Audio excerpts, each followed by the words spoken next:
Peace and blessings is real.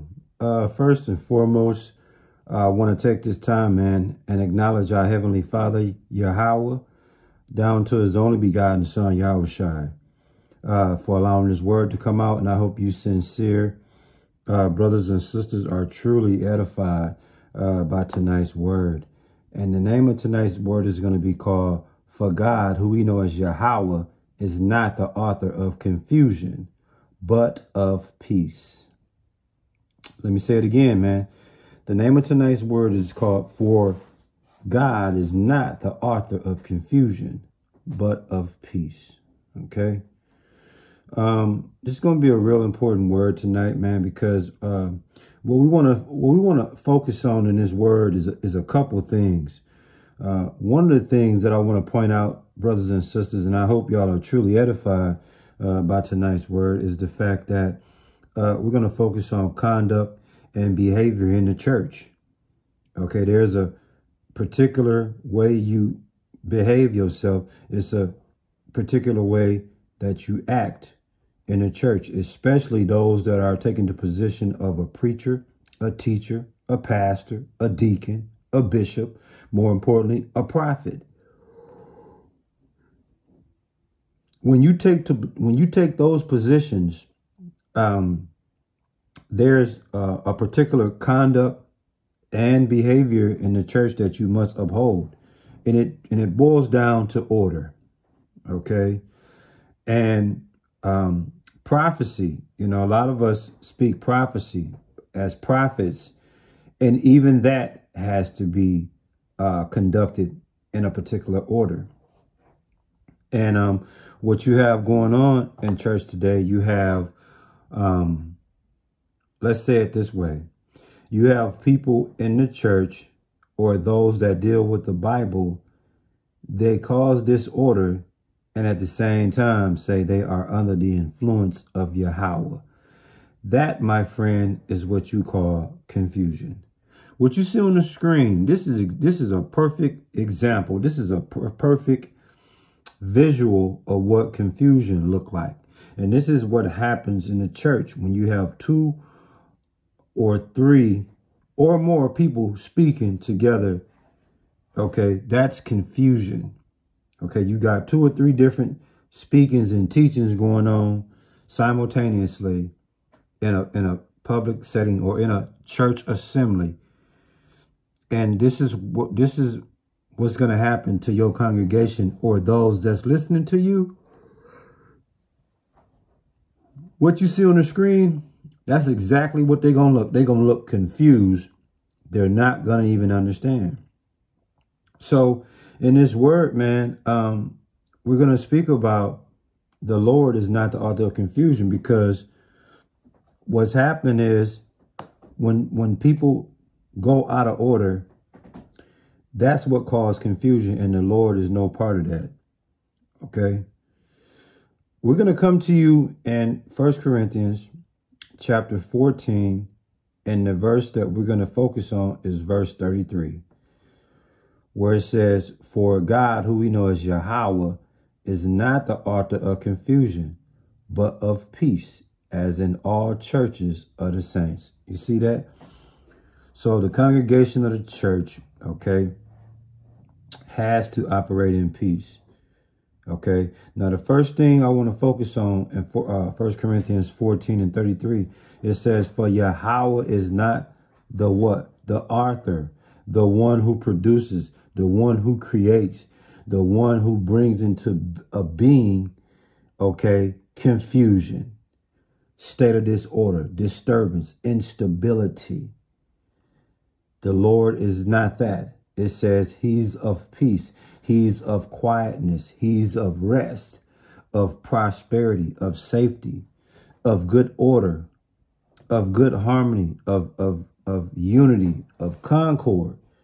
You see, that's what the Lord is, as in all the churches of the saints, man. You see that? That's in a nutshell what it is, man. And I spoke to you earlier when I said even prophecy, because if you take the position of a prophet, okay, Even when you prophesy, that also must be conducted in order, because once again, first of all, what is prophecy, or what is prophesying? Okay, that's to speak before. That is to foretell. That is to predict what's shortly to come. So when you take that position, that also has to be conducted in order. Okay. And speaking of prophets, it says in 1 Corinthians verse 31, 1 Corinthians 14, verse 31, it says, for ye may all prophesy one by one, that all may learn and all may be comforted, all might be encouraged. You see that? So in other words, man, one speak and everybody else is silent. And then you chime in a particular order. And then what happens is that's where you're going to get edification. Okay? And that's beautiful, because you went in order and you was in good order. And that lines up with the Lord. If you go outside of that, if you go outside of this formula, then you're going to create confusion, like you see on the screen. This is what it looks like when you're in the state of confusion. And the Lord is not the author of that. So us as men that handle this Bible, that live by this Bible, we have to be very careful how we deliver this word. Because if we deliver it in a way that's not in good order, that's not in spiritual order, that's not in church order, that's not in biblical order in regards to your teaching, your prophesying, then you're gonna cause major confusion, like you see on the screen. That's why I love in 1 Corinthians 14, verse 40, it says, let all things be done decently and in order. You see that? Yeah.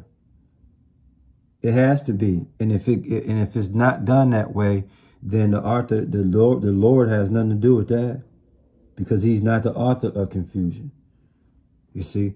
So again, man, 1 Corinthians 14 and 40, it says, let all things be done decently and in order. And that applies to your conduct and your behavior, especially if you're a preacher, pastor, prophet, teacher, deacon, bishop, a true servant of the Lord, man.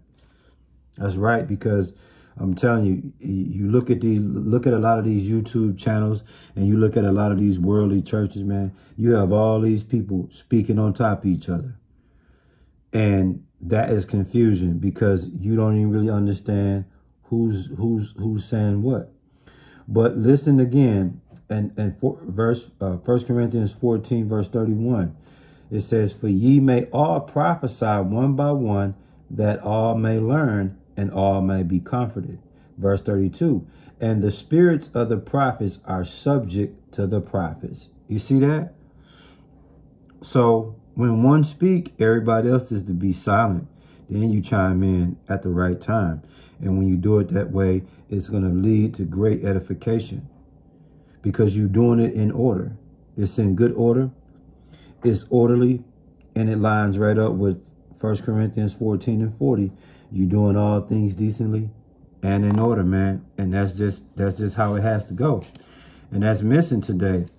Now, in 1 Thessalonians chapter 5, verse 19, it says, quench not the spirit. And here's the point in verse 20, despise not prophesying. You see that? So when you cause confusion, or when you is not allowing things to go in the proper order, then you are causing confusion. You are despising the prophesying. Okay. Verse 21, 1 Thessalonians chapter 5, prove all things, hold fast that which is good. Okay. And like I said, what's the name of the lesson, man? For Yahweh is not the author of confusion, but of peace. And in 1 Thessalonians 5, verse 23, it tell you, and the very God of peace sanctify you wholly. See that? So the state of disorder, the state of disturbance, The state of instability, the state of confusion is not where you want to be at, man. So, again, everything must be done decently in order, man. Okay? And that's not being done today. And like I said, God is not the author of confusion. Everything that he does is in order. It's in good order. And it's going to be it's going to be perfect, to be honest with you. You understand me? So, you know, the key thing I want y'all to really get as we close out, it says, for God is not the author of confusion, but of peace. The Lord is the author of peace. The Lord is the author of quietness, rest, prosperity, safety, good order, harmony, unity, concord. And that has to be the mindset when you're preaching and teaching this word. You have to preach and teach this word in peace, not in strife, not in inconsistency, not out of order, okay? Not in chaos, because that's confusion. You're going to have your congregation looking just like Cat Williams on the screen. And the Lord is not the author of that. You see? I hope you sincere brothers and sisters, man, truly were edified by tonight's word, man. And we give all praises, glory and honor to our Heavenly Father, Yahweh, through his only begotten Son, Yahweh, man, for allowing this word to come out. And hey, listen, man, stay prayed up at all times, man. Keep Yahweh through his only begotten Son, Yahweh, first in everything that you do, man. Word.